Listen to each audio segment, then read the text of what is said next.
Sometimes the most beautiful souls are hidden behind the scars that society refuses to see past.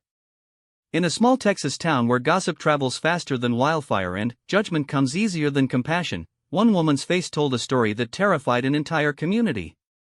They called her the monster of Mill Creek, crossing streets to avoid her path and warning their children to stay away from the woman who lived in the shadows of their perfectly manicured world.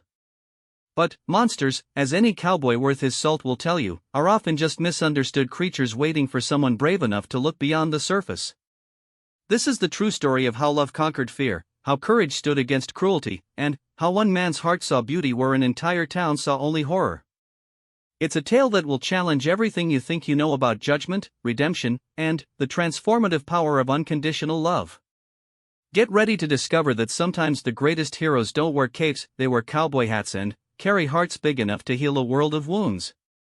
The morning sun cast long shadows across the dusty main street of Mill Creek, Texas, but none as deliberate as the one that belonged to Sarah Chen.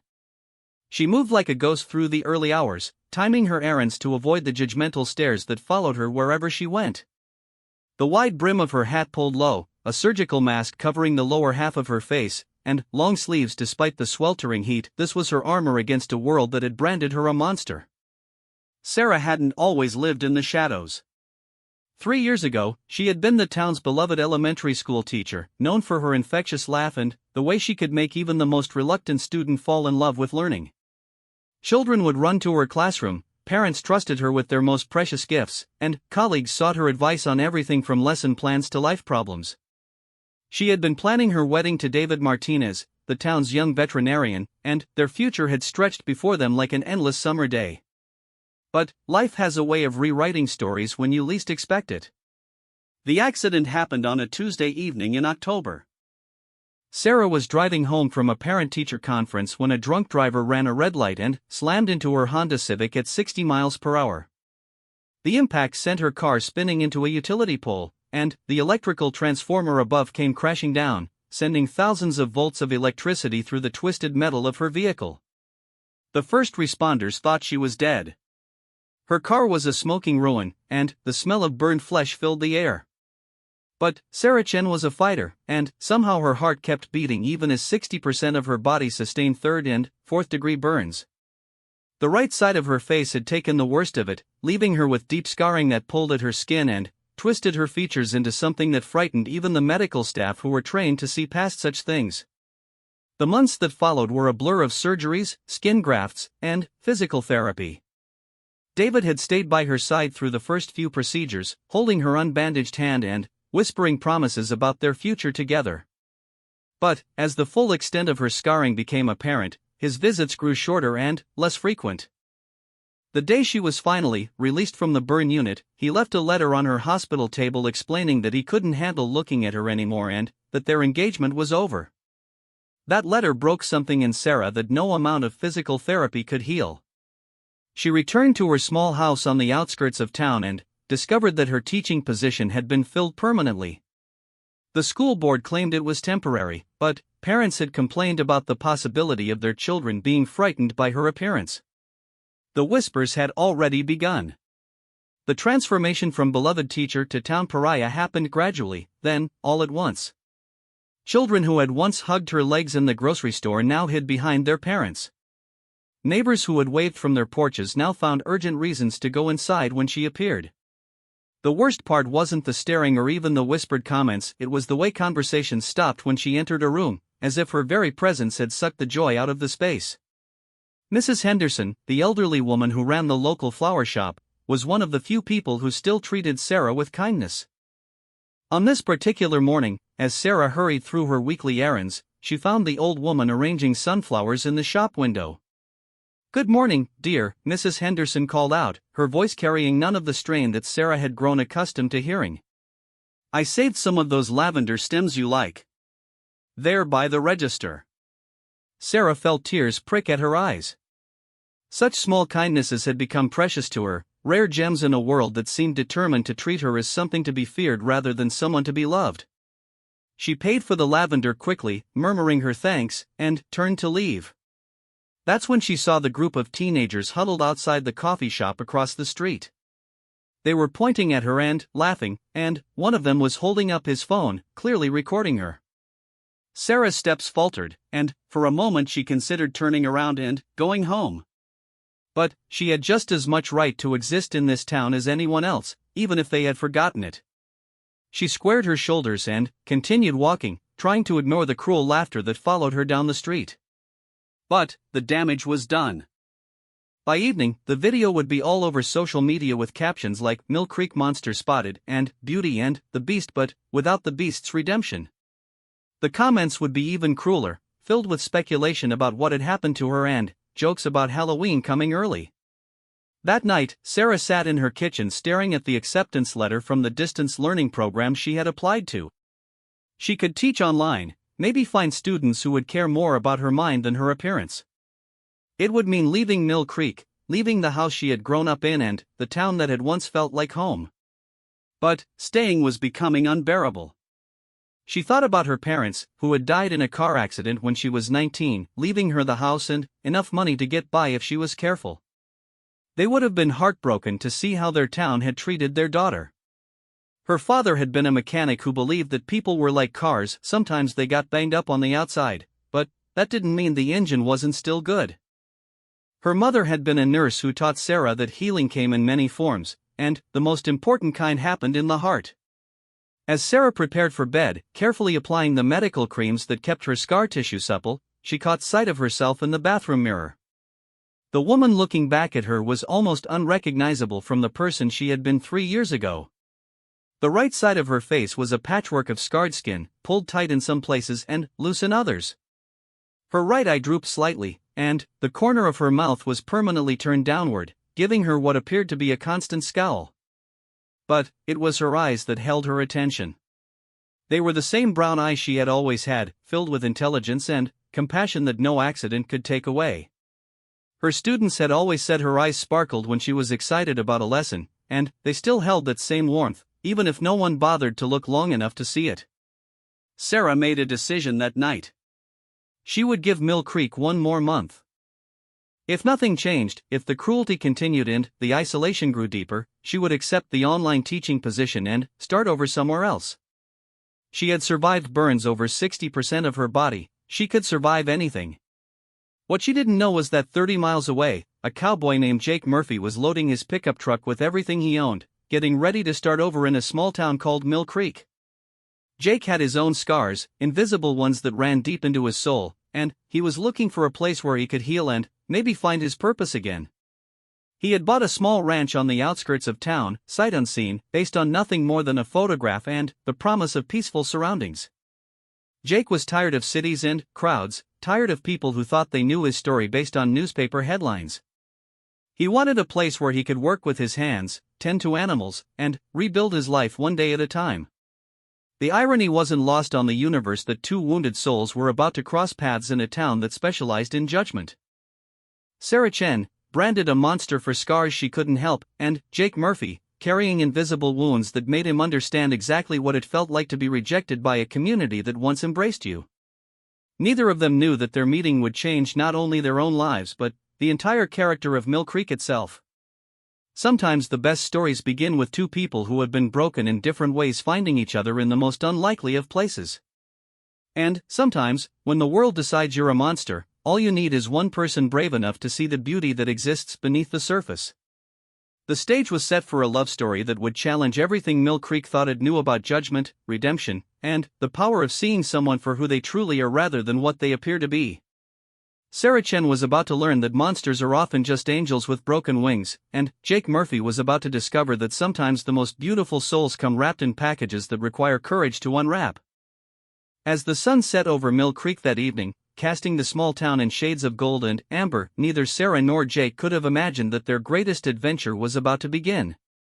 Love, after all, has its own timeline, and healing has its own mysterious ways of bringing exactly the right people together at exactly the right moment. The town that had branded Sarah a monster was about to meet a cowboy who specialized in seeing past surfaces to the truth that lay beneath. And that truth was about to set them both free. Jake Murphy's pickup truck rumbled down Mill Creek's main street like a question mark looking for its answer. Dust swirled behind the faded blue Ford as he took in the town that would either become his salvation or another chapter in a long story of fresh starts that never quite took hold.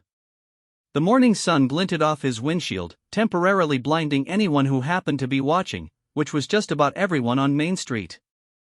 Small towns have their own radar system for newcomers, and Jake's arrival had been tracked from the moment he passed the weathered wooden sign that proudly declared Mill Creek, Texas's population 2,847, home of the Fighting Eagles.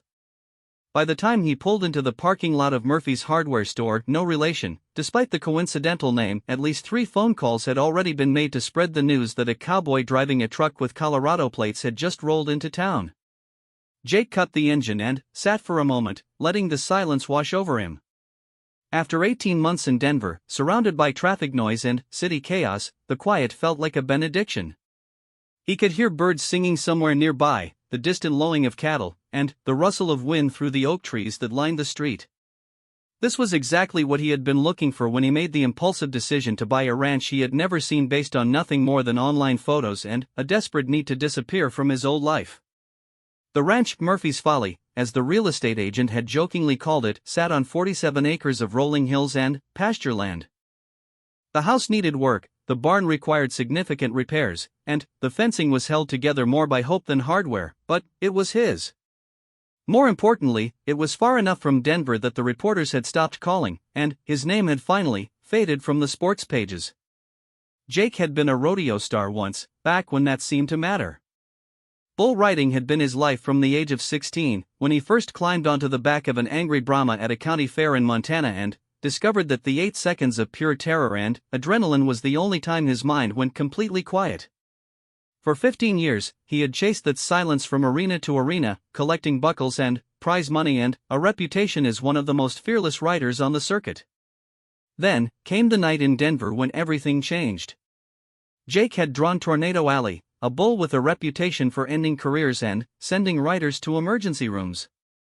He should have listened to his instincts, should have recognized that his reflexes were a split second slower than they used to be, should have admitted that 31 was old for a bull rider. Instead, he had climbed onto that bull's back one more time, determined to prove that Jake Murphy wasn't done yet. The 8 seconds lasted forever and no time at all. Tornado Alley came out of the chute like his name suggested, spinning and bucking with malicious intelligence. Jake managed to stay on for 6 seconds before the bull's final twist sent him flying through the air in a trajectory that would end with his spine meeting the arena floor at precisely the wrong angle. The crowd's roar turned to gasps as Jake lay motionless in the dirt.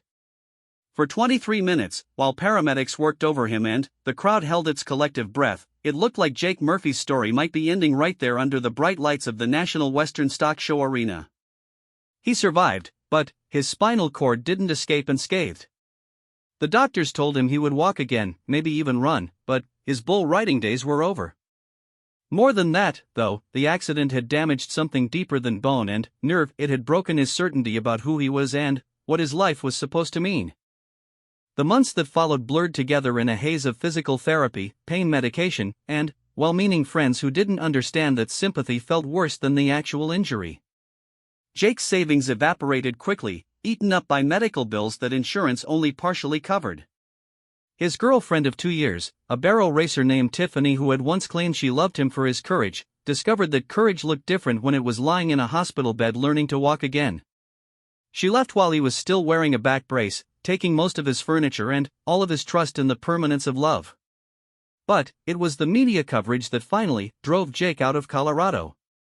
Every sports writer who had once celebrated his fearlessness seemed determined to document his fall from grace in exhaustive detail.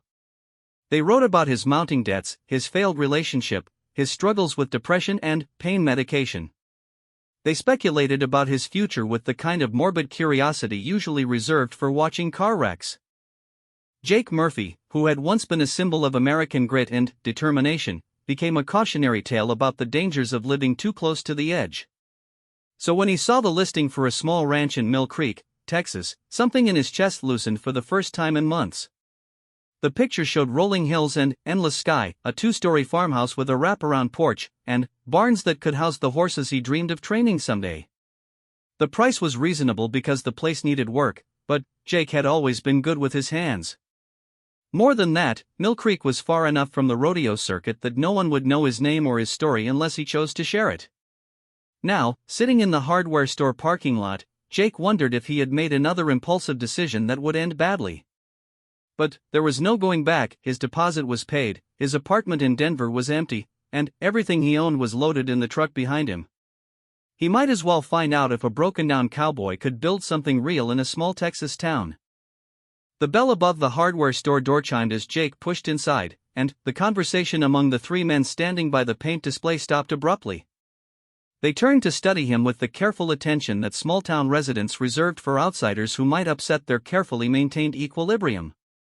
"Morning," Jake said, touching the brim of his hat in a gesture that was part greeting and part request for acceptance. "I'm looking for some fencing supplies and maybe some advice on the best place to grab lunch." The oldest of the three men, wearing overalls and a name tag that read Earl, stepped forward with the kind of smile that didn't quite reach his eyes. "You must be the fellow who bought the old Henderson place. Word travels fast around here." "Jake Murphy," he said, extending his hand. "And, yes, I suppose I am. Though I have to say, sight unseen might have been optimistic on my part." Earl's handshake was firm but brief. "Earl Thompson. I run this place. These are my regulars, Jim and Pete. They know every fence post and gate latch in the county, so you're in good hands for advice." Jim, a wiry man in his 50s with sun-weathered skin, looked Jake up and down with frank appraisal. "Henderson Place has been empty for 2 years. House is solid enough, but the fencing is shot and the barn roof has more holes than a colander." "You planning on running cattle?" "Eventually," Jake said. "Right now I'm more focused on making the place livable. I'm thinking of starting with horses, maybe doing some training and boarding." "Good market for that around here," Pete chimed in. He was younger than the other two, probably in his 30s, with the kind of easy smile that suggested he was the unofficial town welcoming committee. "Lot of folks have horses but not much time to train them proper." "You have experience with that?" Jake hesitated for a moment, wondering how much of his story to share. The truth was that he had grown up on a ranch in Montana, had been breaking horses since he was 14, and understood their psychology better than he understood most people. But saying that would inevitably lead to questions about why he left ranching for rodeo, and then why he left rodeo for Mill Creek. "Some," he said finally. "Grew up on a ranch. Figure it's like riding a bicycle." The conversation continued easily enough, with the three men offering advice on everything from the best feed store to the most reliable handyman in town.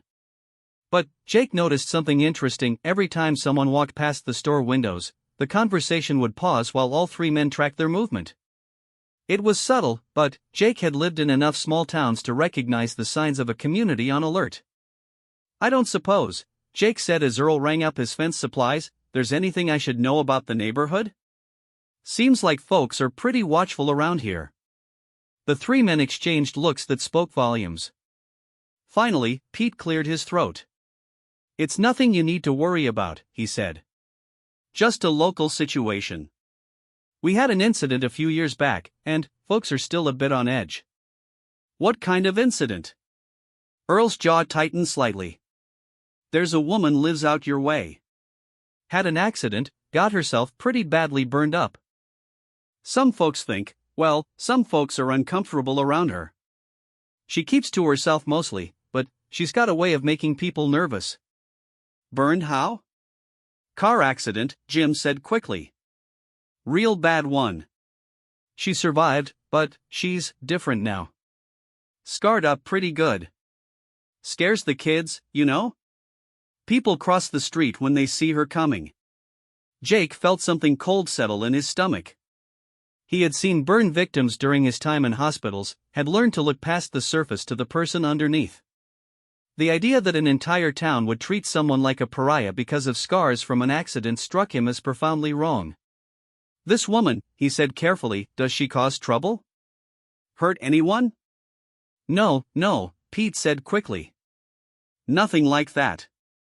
She's harmless enough. Just unsettling, you know? The way she looks now. And she keeps odd hours, sneaking around town like she's up to something." Makes people uncomfortable. Jake finished his transaction in silence, processing what he had learned. As he loaded the fence supplies into his truck, he found himself thinking about the woman who apparently lived somewhere near his new ranch. He had spent enough time being judged by appearances, first as a reckless cowboy, then as a broken-down has-been, to have strong feelings about communities that branded people as outsiders based on things they couldn't control. The drive to his ranch took him through the older part of town, where houses sat on larger lots and mature trees provided patches of shade along the gravel roads. The houses were modest but well-maintained, with gardens that spoke of owners who took pride in their small corner of the world. It was exactly the kind of neighborhood where Jake had imagined himself finding peace. As he rounded a curve about a mile from his own driveway, Jake saw her. A woman walking along the side of the road, wearing a wide-brimmed hat and long sleeves despite the heat. Her head was down, and she moved with the careful deliberation of someone who had learned to make herself as invisible as possible. Even from a distance, Jake could see that she was being followed. 3 teenagers on bicycles were riding about 20 feet behind her, laughing and calling out comments that Jake couldn't quite hear but knew weren't friendly. One of them threw something, a small rock or piece of trash, that bounced off her shoulder. She didn't turn around, didn't react at all except to walk a little faster. Jake pulled his truck to the side of the road and rolled down his window. "Hey," he called to the teenagers. "Why don't you find something better to do?" The boys on the bikes stopped, suddenly, aware that they had an audience. The largest of the 3, a kid who couldn't have been more than 16 but carried himself with the swagger of someone much older, rode closer to Jake's truck. "You new here, mister?" the boy asked with the kind of insolence that suggested he wasn't used to being challenged by adults. "New enough," Jake said. His voice carried the quiet authority that came from years of handling animals and situations that required calm control. "Old enough to know when I'm seeing something that needs to stop." The teenager's bravado wavered slightly under Jake's steady gaze. "We're not doing nothing wrong. Just having some fun." "Fun that involves bothering someone who's minding her own business?" By now, the woman had stopped walking and was standing about 50 feet away, clearly aware of the confrontation but uncertain whether to continue or turn back. Even from that distance, Jake could see the scarring on the right side of her face, could understand why people might initially be startled by her appearance. What he couldn't understand was how that justified treating her like something to be hunted for sport. "Look, mister," the teenager said, his voice taking on a defensive edge, "you don't know about her. She's not right. Everyone knows it." "What I know," Jake said, opening his truck door and stepping out, "is that I'm seeing 3 kids on bikes harassing a woman who's walking down a public road. What I don't know is why you think that's acceptable behavior." Jake was 6 feet 2 inches of lean muscle and quiet confidence, and, while his spine might not be what it used to be, his presence still commanded attention. The teenagers suddenly found themselves re-evaluating their position, looking less like predators and more like the children they actually were. "We were just joking around," the second boy mumbled. "Then, find someone who's in on the joke," Jake suggested. "Or better yet, find something useful to do with your time." The boys exchanged uncertain looks, clearly unused to having their behavior challenged by adults in a town that seemed to have tacitly approved of their harassment. After a moment that stretched longer than anyone was comfortable with, they turned their bikes around and pedaled away, throwing sullen looks over their shoulders but lacking the courage to escalate the confrontation further. Jake watched them go, then turned his attention to the woman who was still standing frozen in the middle of the road. Up close, he could see that the scarring on her face was extensive, pulling at her skin in ways that would indeed startle people who weren't prepared for it. But he could also see her eyes, which were watching him with a mixture of gratitude and wariness that spoke of someone who had learned not to trust easily. "You all right, ma'am?" Jake called, keeping his distance so she wouldn't feel trapped or threatened. Sarah Chen looked at the stranger who had just defended her against the kind of casual cruelty that had become routine in her daily life. He was tall and rangy, with the kind of weathered face that spoke of years spent outdoors.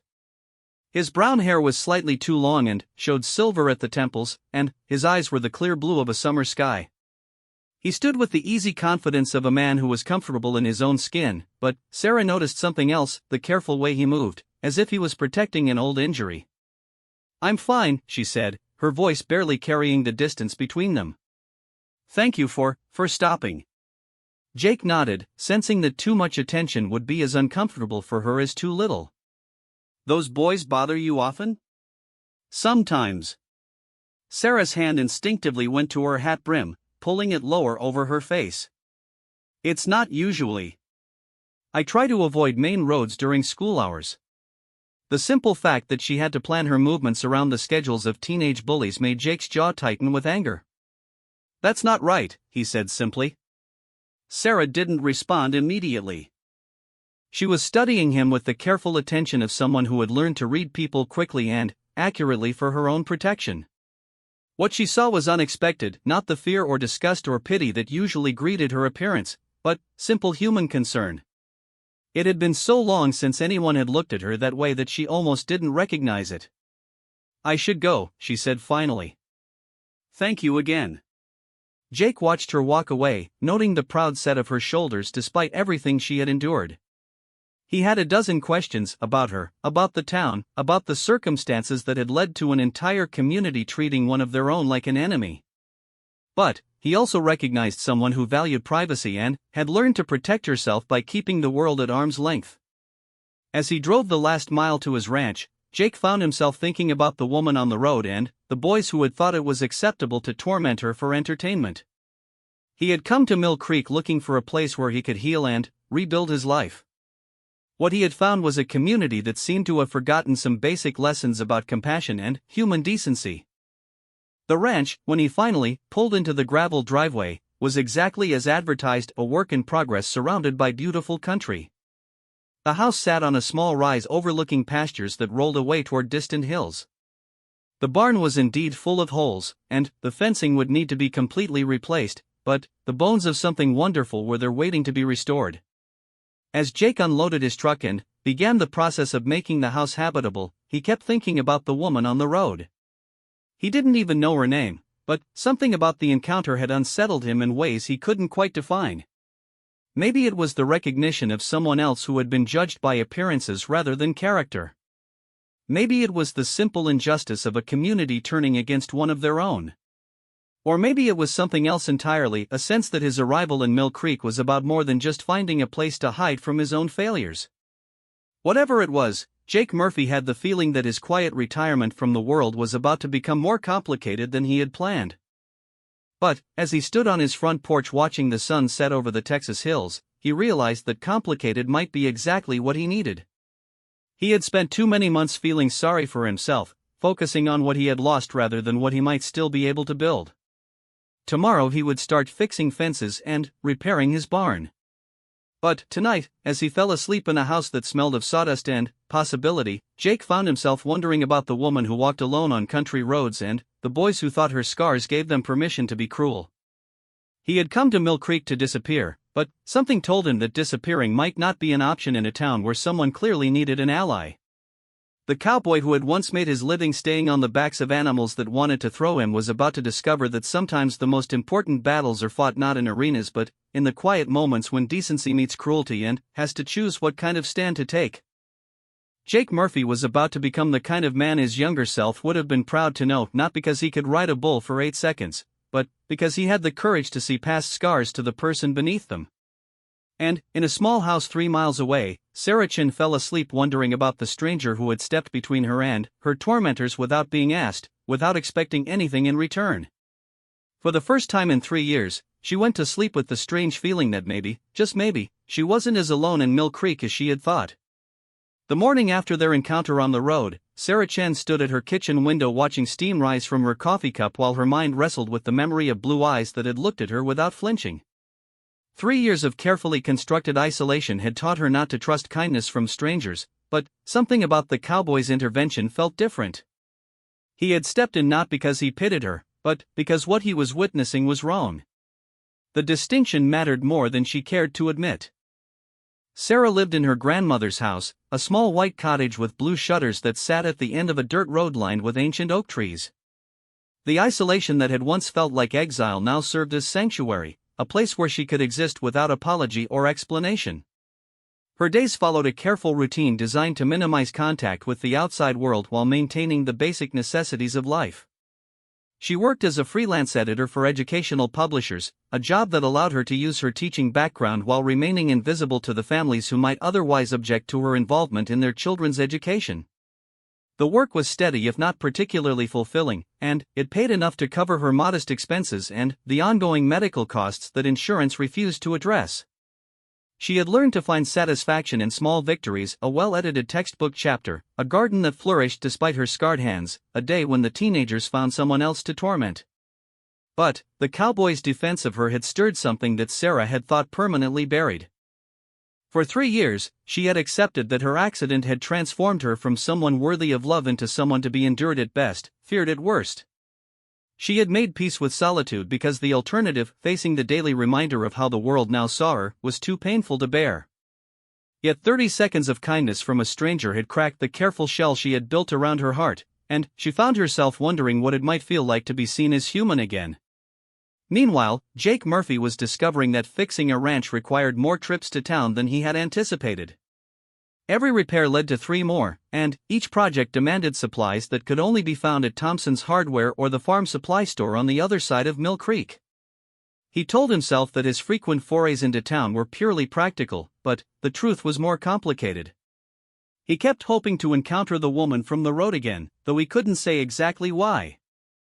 On Thursday morning, Jake found himself in the hardware store for the 3rd time that week, ostensibly looking for screws to repair loose barn siding but actually hoping someone might mention the woman who had apparently captured his curiosity so completely. Earl Thompson was behind the counter, and the morning regulars were assembled in their usual spots, coffee cups in hand and opinions ready to share. "That new horse trailer for sale out on Highway 7 is overpriced," Jim was saying as Jake browsed the fastener aisle. "Fellow wants $3,000 for something that ain't worth half that." "Everything's overpriced these days," Pete agreed. "Though I suppose if you're looking to start a horse operation, you need good equipment." "How's that coming along, Murphy?" Jake looked up from the screws he was pretending to examine. "Slow and expensive," he said. "But I'm making progress. Should have the barn patched up by next week." "You'll need to be careful about your location," Earl said, his tone carrying a subtle warning. Some folks might not be comfortable having their horses boarded near certain neighbors. The conversation Jake had been hoping for was finally happening, but not in the way he had expected. "What do you mean?" "That woman," Jim said, lowering his voice as if she might somehow overhear them. "The burned one. She lives out your way. Might affect your business if word gets around." Jake felt heat rising in his chest, the same protective anger that had flared when he saw the teenagers harassing her. "Affected how?" "Well," Pete said uncomfortably, "some people are superstitious about that kind of thing. Bad luck, they think. And she's unsettling to be around. People might not want to bring their horses to a place where they might run into her." "Her name," Jake said quietly, "what's her name?" The 3 men exchanged glances. "Sarah Chen," Earl said finally. "Used to teach at the elementary school before her accident. Sweet girl, everyone liked her well enough. But now she's different," Jim said with finality. "Looks like something out of a horror movie. Can't blame folks for being uncomfortable." Jake set down the screws with more force than necessary. "I can absolutely blame folks for that," he said. "She didn't choose what happened to her." "No," Earl agreed, "but that doesn't change how people feel about it. This is a small town, Murphy. We look out for each other, and sometimes that means being cautious about unusual situations." "Unusual situations," Jake repeated. "That's what you call treating a car accident victim like a pariah?" The temperature in the store seemed to drop several degrees. Jake realized he had crossed a line, challenging not just the men's opinions but the entire town's consensus about how to handle their uncomfortable neighbor. He also realized he didn't care. "You'll understand better once you've been here longer," Pete said diplomatically. "Things are more complicated than they might seem to an outsider." Jake paid for his supplies in silence, but, as he reached the door, he turned back. "Just so we're clear," he said, "if anyone has a problem boarding their horse at my place because Sarah Chen lives in the neighborhood, they're welcome to take their business elsewhere." I'd rather work with people who judge horses by their training, not their owner by their proximity to someone they're too small-minded to understand. The bell above the door chimed with unusual violence as Jake left, and he could feel the weight of their stares following him to his truck. He had just announced his allegiance in a conflict he barely understood, choosing sides based on principle rather than politics. In a small town, such declarations had consequences that rippled outward like stones thrown into still water. But Jake had spent too many years being judged by the worst moment of his life to have patience for communities that specialized in the same kind of cruelty. If standing up for someone meant making enemies of people who thought scarred faces justified social exile, then he was prepared to make those enemies. The drive back to his ranch took him past Sarah's road, and, on impulse, Jake turned down the gravel drive. He told himself he was being neighborly, introducing himself properly and, perhaps warning her that his defense of her at the hardware store might have made her situation more complicated. The truth was that he couldn't stop thinking about the careful way she moved, the resignation in her voice when she mentioned the teenagers, the 3 years of isolation that had taught her to expect cruelty from the people who should have shown her compassion. Sarah's house sat in a grove of oak trees that filtered the morning sunlight into patterns of gold and green. The cottage itself was meticulously maintained, with flower boxes under the windows and a vegetable garden that spoke of patient, knowledgeable care. Wind chimes hung from the porch eaves, creating gentle music that seemed to welcome visitors even as the isolation suggested they were rarely received. Jake knocked on the front door, hat in hand, suddenly, uncertain about the wisdom of this impulse. When the door opened, Sarah stood framed in the threshold wearing a loose shirt and jeans, her scarred face partially hidden by the fall of her dark hair. Up close, he could see that the burns had been extensive, pulling at the skin around her right eye and twisting her mouth into an expression that might appear stern to someone who didn't look closely enough to see the kindness that lived behind it. "Mister," she said, her voice carrying a mixture of surprise and wariness. "Murphy. Jake Murphy. I bought the ranch about 3 miles down the main road." He gestured vaguely in the direction of his property. "I wanted to introduce myself properly and, well, thank you." "Thank me?" "For reminding me that some things are worth standing up for, even when you don't know the whole story." Sarah studied him for a long moment, trying to read the intentions behind his words. 3 years of living as Mill Creek's unofficial monster had taught her to be suspicious of kindness, to look for the hidden agenda or the moment when compassion would turn to disgust. But Jake's expression remained steady and genuine, free of the pity or morbid curiosity she had learned to expect. "Would you like some coffee?" she heard herself asking, surprising them both with the invitation. "If it's not too much trouble." Sarah led him into a living room that reflected the same careful attention as her garden. The furniture was simple but well-chosen, and the walls were covered with photographs that told the story of a life interrupted. Pictures of her parents, her graduation from college, her students at the elementary school where she had taught. There were no photographs from after the accident, Jake noticed, as if her life had been divided into before and after with surgical precision. "I hope you don't mind my asking," Sarah said as she poured coffee from a pot that smelled like heaven and possibility, "but why did you step in the other day?" "Most people." She trailed off, not wanting to finish the sentence. "Most people what?" "Most people cross the street when they see me coming. They certainly don't get involved when their children decide to have fun at my expense." Jake accepted the coffee cup, noting the careful way she kept the scarred right side of her face turned slightly away from him. It was a practiced movement, unconscious as breathing, and it made him angry on her behalf. "I was raised to believe that how you treat people says more about you than about them," he said. "What I saw that day said things about those boys that their parents probably wouldn't like to hear." "Their parents know exactly who they are," Sarah said with quiet bitterness. "The apple doesn't fall far from the tree in Mill Creek." They sat in comfortable silence for a few minutes, drinking coffee and taking each other's measure.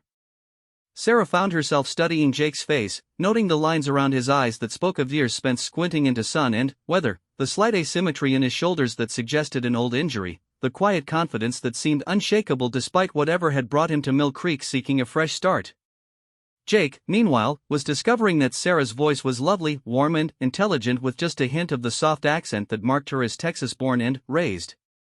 When she forgot to hide the right side of her face, he could see glimpses of the woman she had been before the accident, someone who had probably smiled easily and laughed often, someone who had made children feel safe and parents feel confident about their choice of teacher. "Can I ask what brought you to Mill Creek?" Sarah said finally. "It's not exactly a destination for most people." Jake smiled, the first genuine smile Sarah had seen since the accident that didn't contain pity or discomfort. "I needed a place to disappear for a while. Turns out disappearing is harder than it looks." "What were you disappearing from?" "Bad decisions. Worse publicity. A life that stopped making sense somewhere along the way." Jake paused, weighing how much truth to share. "I used to ride bulls professionally. Had an accident that ended my career and made me realize I didn't know who I was without it. And now? Now I'm a cowboy with a broken down ranch who apparently can't mind his own business when he sees teenagers bothering his neighbors." Sarah felt something shift inside her chest, a loosening of tension she hadn't realized she was carrying. Jake had shared his own story of being broken and forced to rebuild, and he had done it without making it a competition for sympathy or a bid for connection through shared trauma. He was simply being honest about his own imperfections, treating her like someone capable of understanding rather than someone who needed to be handled carefully. "The teenagers," she said, "they're not usually that bold when there are witnesses. You being there probably surprised them as much as it did me." "How long has that been going on?" "Since I started leaving the house again. About a year and a half now." Sarah's hand unconsciously went to her cheek, tracing the worst of the scarring. "I stayed inside for the first year after the accident. Physical therapy, surgeries, learning to live in a body that didn't feel like mine anymore. When I finally felt ready to face the world, I discovered the world wasn't particularly ready to face me." "Their problem, not yours." Easy to say.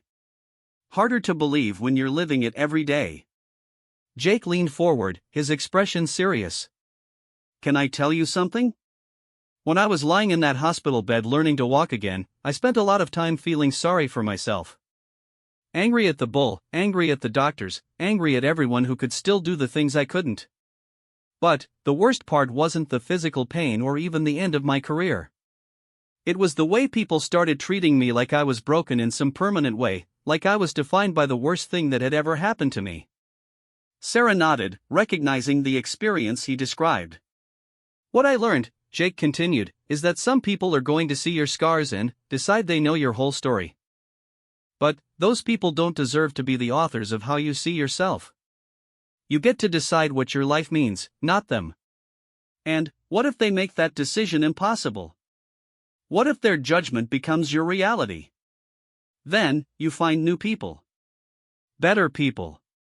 People who are brave enough to look past surfaces to see what's actually there." The conversation was interrupted by the sound of a car pulling into Sarah's driveway. Through the window, they could see a sheriff's deputy getting out of his patrol car, his expression suggesting that this was not a social call. Sarah's face went pale, and Jake could see fear replace the tentative openness that had been building between them. "I should go," Jake said, starting to stand. "No." Sarah's voice was firm despite her obvious anxiety. "Please don't. If someone complained about you being here." The deputy knocked on the door with the kind of authority that suggested he was accustomed to being answered quickly.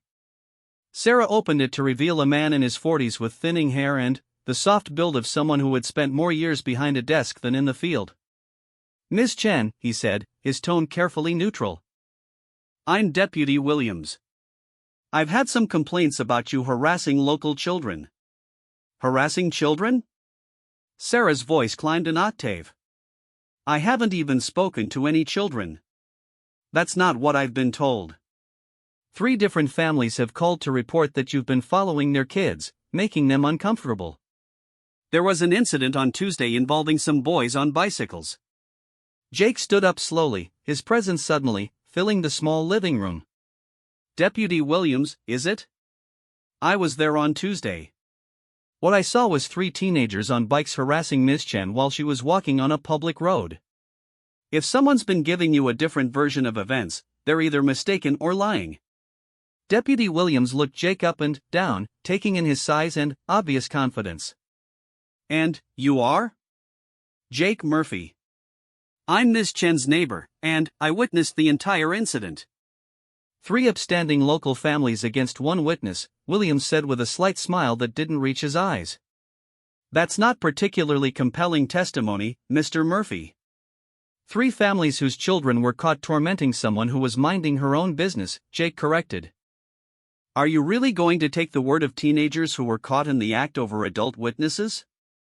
I'm going to take the word of established community members over someone who's been making people uncomfortable for 3 years and a stranger who's been in town for less than a week.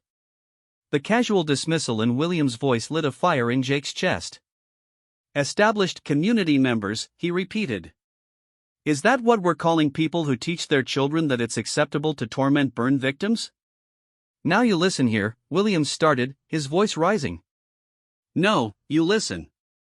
Jake stepped closer to the deputy, his voice dropping to the quiet register that had once intimidated animals 10 times his size. Sarah Chen was walking on a public road when 3 teenagers decided to harass her for their entertainment. Instead of doing your job and investigating actual harassment, you're here trying to intimidate the victim. That tells me everything I need to know about how law enforcement works in Mill Creek. Are you threatening a police officer, Mr. Murphy? I'm observing that someone who takes the word of teenage bullies over adult witnesses might not be as interested in justice as he claims to be. The standoff stretched for several seconds, tension filling the small house like smoke from a fire that was threatening to spread beyond control. Sarah stood frozen between them, watching 2 men define her worth through the lens of their own principles and prejudices. Finally, Deputy Williams stepped back, his hand resting casually on his service weapon in a gesture that was meant to remind everyone of his authority. Miss Chen, I'm going to strongly suggest that you be more careful about when and where you choose to take your walks. And, Mr. Murphy, I'd recommend that you learn how things work around here before you start making enemies you might not be able to handle. After the deputy left, Sarah sank into her chair as if her strings had been cut. The brief moment of connection she had shared with Jake felt like a dream now, overwhelmed by the reality of how quickly the town could mobilize against her when she stepped outside the careful boundaries they had established for her existence. I'm sorry, she said quietly. I should have warned you that being seen with me would cause problems. The only problem here is a community that's forgotten how to treat people with basic human decency, Jake said. And a sheriff's deputy who's more interested in keeping the peace than keeping the law. You don't understand, Sarah said, her voice heavy with 3 years of accumulated defeat. This is what my life is now. I could edit textbooks and tend my garden and live quietly, but the moment I try to be part of the world again, this happens. The moment someone tries to be kind to me, they become a target too. Jake sat back down, his jaw set with determination that Sarah recognized but couldn't quite trust. Sarah, can I ask you something? Before your accident, when you were teaching, what would you have told a student who was being bullied? To tell an adult. To stand up for themselves. To remember that bullies are usually afraid of something. And, what would you have told them about giving up? Sarah looked at him for a long moment, understanding where he was leading her but not sure she had the courage to follow. I would have told them that giving up means the bullies win. Then, maybe it's time to stop letting them win. The words hung in the air between them, a challenge and an invitation and a promise all wrapped together. Sarah looked at this man who had known her for less than a week but was willing to stand between her and a town that had decided she was too damaged to deserve compassion. She thought about the teacher she had been, the woman who had believed in second chances and the power of kindness to change lives. Maybe Jake was right. Maybe it was time to stop letting them win.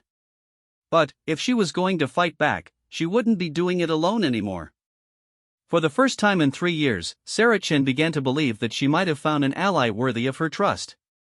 The battle for Sarah's right to exist in Mill Creek was about to begin in earnest, and neither she nor Jake had any idea how much courage it would require before it was over. But they were about to learn that sometimes the most important victories are won not by being stronger than your enemies, but by refusing to let them define who you are or limit who you might become. The town had branded Sarah a monster, but monsters, as Jake was about to prove, sometimes make the most loyal friends. And, in a small town where gossip traveled faster than truth, the news that the new cowboy was taking sides in Mill Creek's most uncomfortable situation was already spreading from house to house, promising that the careful equilibrium that had kept Sarah isolated was about to be challenged in ways that would force everyone to choose what kind of community they wanted to be. The news of Jake Murphy's confrontation with Deputy Williams spread through Mill Creek like wildfire in August grass, growing more dramatic with each retelling until half the town believed the new cowboy had threatened to arrest the sheriff himself. By Friday morning, Jake had unwittingly become the subject of intense speculation at every coffee shop, beauty salon, and front porch gathering in town. The consensus was clear: the stranger was either a fool or a troublemaker, and possibly both. Sarah learned about her unexpected notoriety from Mrs.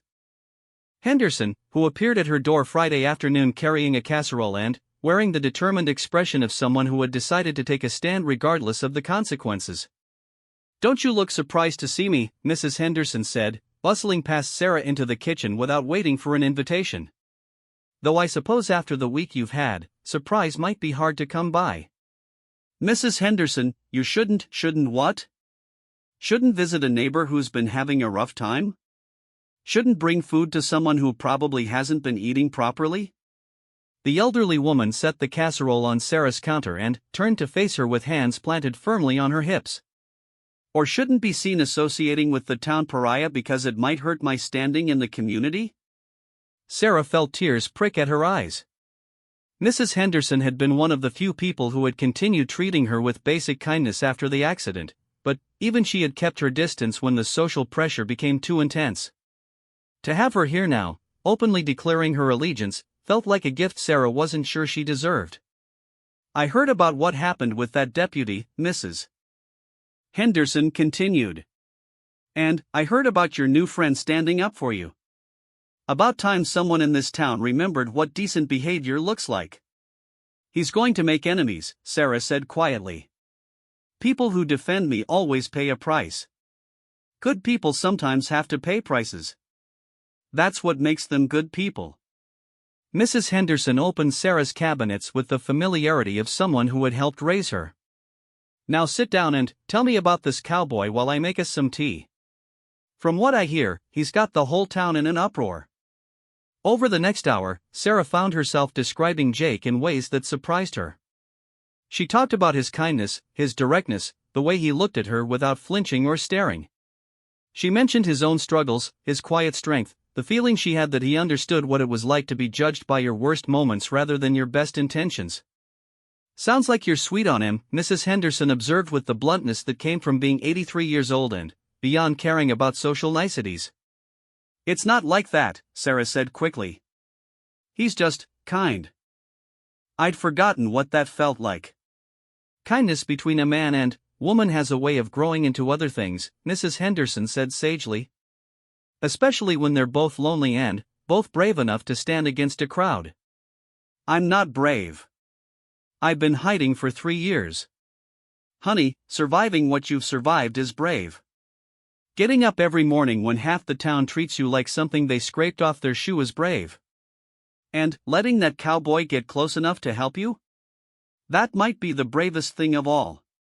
Meanwhile, Jake was discovering that taking a public stand in a small town had consequences that rippled through every aspect of daily life. His morning trip to the feed store had been met with chilly politeness that bordered on hostility. The waitress at the diner had served his coffee with a smile that never reached her eyes, and 2 separate conversations had stopped abruptly when he entered rooms. By afternoon, Jake was beginning to understand the social isolation that Sarah had endured for 3 years. The breaking point came when he returned to Thompson's Hardware to pick up some roofing supplies he had ordered earlier in the week. Earl Thompson was behind the counter, but, instead of his usual attempt at friendliness, his expression was coldly professional. "Your order's not ready," Earl said without looking up from his paperwork. "The receipt says Friday afternoon." Well, the receipt was wrong. "Supply truck's been delayed." Jake looked around the store and could see several other customers who had clearly overheard the exchange. The message was unmistakable: Mill Creek was closing ranks, and anyone who sided with the town monster would find themselves on the outside looking in. "When do you expect it to be ready?" Jake asked evenly. "Hard to say. Might be next week. Might be longer. The silence in the store was heavy with anticipation, as if everyone was waiting to see how the newcomer would respond to his first real lesson in Mill Creek politics. Jake understood that this moment was about more than roofing supplies. It was a test of whether he would back down when faced with economic pressure and social exile. I see, Jake said quietly. Earl, can I ask you something? What? Do you have children? The question caught Earl off guard. 2 boys. Why? If one of your boys was burned in an accident, scarred up real bad, would you want the whole town to treat him like he was something to be afraid of? Would you want other kids to throw rocks at him for entertainment? Earl's face reddened. That's different. How? It just is. She's not one of ours anymore. The words hung in the air like a physical presence, revealing the ugly truth that had been lurking beneath Mill Creek's careful politeness. Sarah Chen wasn't being ostracized because of her scars, she was being punished because her scars made the community uncomfortable with their own capacity for cruelty. She was born here, Jake said. Grew up here. Taught your children. If she's not one of yours after all that, then what does it say about who you really are? Earl had no answer for that, but his silence spoke volumes. Jake looked around the store at the other customers, seeing the mixture of shame and defensiveness on their faces. They knew what they were doing was wrong, but admitting it would require them to confront 3 years of behavior they couldn't justify. Keep your supplies, Jake said finally. I'll find what I need somewhere else. As he walked toward the door, Jake heard Earl call out behind him, Murphy. You're making a mistake. She's not worth destroying your reputation over. Jake stopped and turned back, his blue eyes hard as winter sky. Maybe you're right about my reputation. But I'd rather be known as someone who stood up for what's right than someone who let fear and ignorance drive a good woman into exile. The door closed behind him with a finality that seemed to echo through the store. Jake sat in his truck for a moment, processing what had just happened.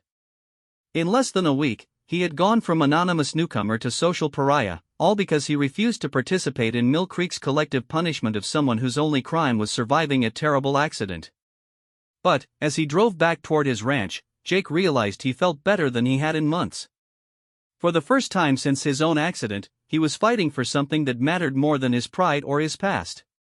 He was fighting for the simple principle that people deserved to be treated with dignity regardless of how they looked or what had happened to them.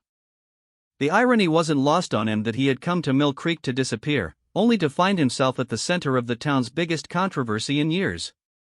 But maybe disappearing had never been the answer. Maybe what he really needed was to remember who he wanted to be when the world was watching. Saturday morning brought an unexpected development. Jake woke to the sound of a truck rumbling up his driveway, and, when he looked out his window, he saw a familiar figure climbing out of a battered Ford pickup. Pete from the hardware store stood in his yard, looking uncomfortable but determined. Pete? Jake called as he stepped onto his porch. Everything all right? Can we talk? Pete asked. Man to man? They sat on Jake's front steps drinking coffee and watching the morning mist rise from the pastures. For several minutes, neither man spoke, but, finally, Pete cleared his throat. What you said yesterday, about Earl's boys and how he'd want them treated, that hit home. Jake waited, sensing there was more coming.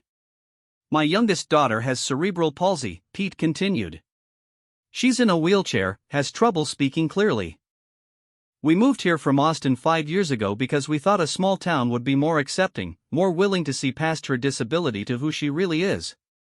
Has it been? Mostly, yes. People here have been good to Emma, patient with her, kind. But I keep thinking about what would happen if she looked like Sarah Chen instead of being the cute little girl in the wheelchair. Would they still be patient then? Would they still be kind?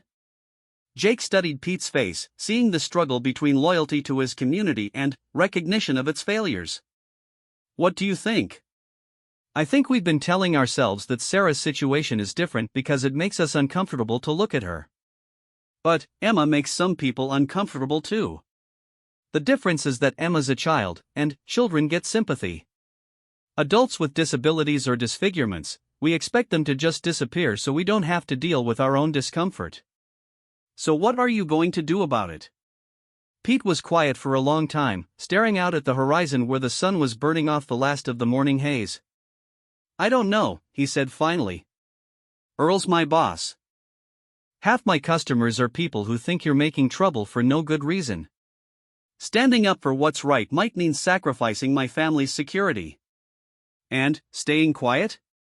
Staying quiet means teaching Emma that there are acceptable reasons to abandon people who need help. I'm not sure I can live with that lesson. That afternoon, Jake made a decision that would either prove his commitment to Sarah's cause or demonstrate his complete inability to mind his own business. He drove to the grocery store during the busiest time of day, when the aisles would be crowded with families doing their weekend shopping. Then, he called Sarah. "What are you doing right now?" he asked when she answered. "Editing a chapter on American history." "Why?" "Because it's a beautiful Saturday afternoon, and I need to pick up groceries, and I was wondering if you'd like to come with me." The silence on the other end of the line stretched so long that Jake wondered if the connection had been lost. Finally, Sarah spoke, her voice barely above a whisper. "Jake, you don't understand what you're asking. If we're seen together in public, especially somewhere like the grocery store where everyone goes." "I understand exactly what I'm asking. I'm asking if you'd like to go grocery shopping with a friend. The rest of it, what people think, what they say, that's their problem, not ours." "They'll make it your problem too. They already have." "Sarah, I've spent the last year and a half hiding from the world because I was ashamed of my failures. I know what isolation feels like, and I know it doesn't actually protect you from anything. It just makes you smaller." "I don't want to be small anymore, and I don't think you do either." Another long pause, and then, "Give me 10 minutes to get ready." When Jake picked her up, Sarah was wearing a simple blue dress that brought out the color of her eyes and a light jacket despite the warm weather. She had applied makeup carefully to minimize the contrast between her scarred and normal skin, but she wasn't hiding behind her usual hat and oversized clothes. For the first time in 3 years, she looked like a woman getting ready for an outing rather than a person trying to disappear. "You look beautiful," Jake said as she settled into the passenger seat of his truck. Sarah's hand went automatically to her scarred cheek. I don't have to do anything," Jake interrupted gently. "I said it because it's true." The grocery store parking lot was packed with Saturday afternoon shoppers, and Jake could feel Sarah's tension increasing as they walked toward the entrance. He offered her his arm, and, after a moment's hesitation, she took it. The simple gesture of walking arm in arm sent a clear message to anyone watching: Jake Murphy was not ashamed to be seen with Sarah Chen. The first few minutes in the store passed without incident. They collected a cart and began making their way through the produce section, Jake making casual conversation about the quality of the vegetables while Sarah gradually began to relax. But, as they turned into the cereal aisle, they encountered their first challenge. A woman with 2 young children was examining breakfast cereals when she looked up and saw Sarah approaching. Her reaction was immediate and visceral. She grabbed her children and pulled them behind her as if Sarah posed some kind of physical threat. "Mommy, what's wrong with that lady's face?" one of the children asked loudly. "Shoo," the mother whispered, but her eyes never left Sarah's face. "Don't stare." Jake felt Sarah's grip tighten on his arm and saw her instinctive movement to turn away, to minimize her visibility. Instead of allowing her to hide, he guided her directly toward the family. "Morning," he said pleasantly to the woman. "Beautiful day, isn't it?" The woman nodded nervously, clearly wanting to escape but blocked by her own shopping cart. "This is Sarah Chen," Jake continued conversationally. "Sarah, this is..." He looked at the woman expectantly. "Lisa Morrison," the woman said reluctantly. "Sarah used to teach at the elementary school," Jake said. "Did your kids ever have her class?" The question forced Lisa to acknowledge Sarah as a person rather than a curiosity, and Jake could see the recognition dawn in her eyes. "You're Miss Chen," she said slowly. "Tommy had you for 3rd grade." "I remember Tommy," Sarah said, her voice stronger than it had been in years. "He was wonderful at creative writing." "How is he doing?" He's good." In middle school now. Lisa's demeanor began to shift as she remembered the teacher who had once called home to praise her son's imagination and encourage his love of reading. The conversation lasted only a few minutes, but it accomplished something important.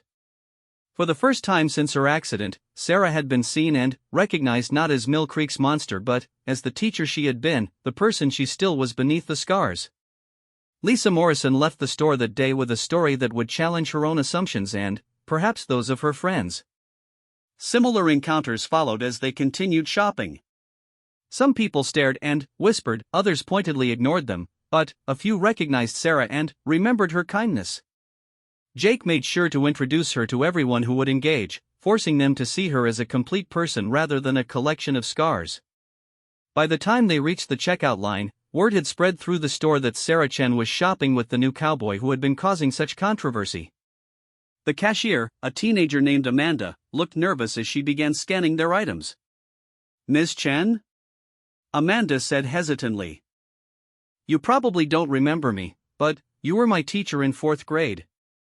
Amanda Peterson, Sarah said immediately. "Of course I remember you. You wrote that wonderful story about the dragon who was afraid of fire." Amanda's face lit up. "You remember that?" "I remember all my students' stories. They were always the best part of my day." "I'm sorry," Amanda said quietly, glancing around to make sure she wouldn't be overheard. "I'm sorry about how people have been. You were the best teacher I ever had." The simple apology from a teenager carried more weight than a dozen speeches from politicians. It acknowledged 3 years of injustice while offering hope for something better. Sarah felt tears welling in her eyes, but for once they were tears of gratitude rather than grief. As they loaded their groceries into Jake's truck, Sarah was quiet but no longer tense. She had survived her first public outing in 3 years not only intact but with her dignity enhanced rather than diminished. "How do you feel?" Jake asked as they drove back toward her house. "Tired," Sarah said. "But, good tired. Like I've been holding my breath for 3 years and, finally, remembered how to exhale. Want to try it again sometime?" Sarah looked at him, this man who had taken on an entire town's prejudices simply because he believed she deserved better. "Yes," she said. "I think I do." That evening, as news of their grocery store expedition spread through Mill Creek's gossip networks, the town found itself forced to confront uncomfortable questions about its treatment of Sarah Chen. Some people doubled down on their prejudices, claiming that Jake was being manipulated by someone who was clearly mentally unstable. But others began to remember the teacher who had shaped their children's love of learning, the neighbor who had once brought casseroles when they were sick, the young woman who had been planning her wedding before tragedy rewrote her story. The battle for Sarah's place in Mill Creek was far from over, but the tide was beginning to turn. Jake Murphy had done more than offer her friendship. He had reminded the community that Sarah Chen was one of their own, and that abandoning her said more about their character than it did about hers. As Jake fell asleep that night, he reflected on how much his life had changed since arriving in Mill Creek. He had come seeking isolation and found purpose instead. He had tried to disappear and ended up taking the most visible stand of his life. Most importantly, he had discovered that healing didn't require hiding from the world, sometimes it required changing the world, one small act of courage at a time.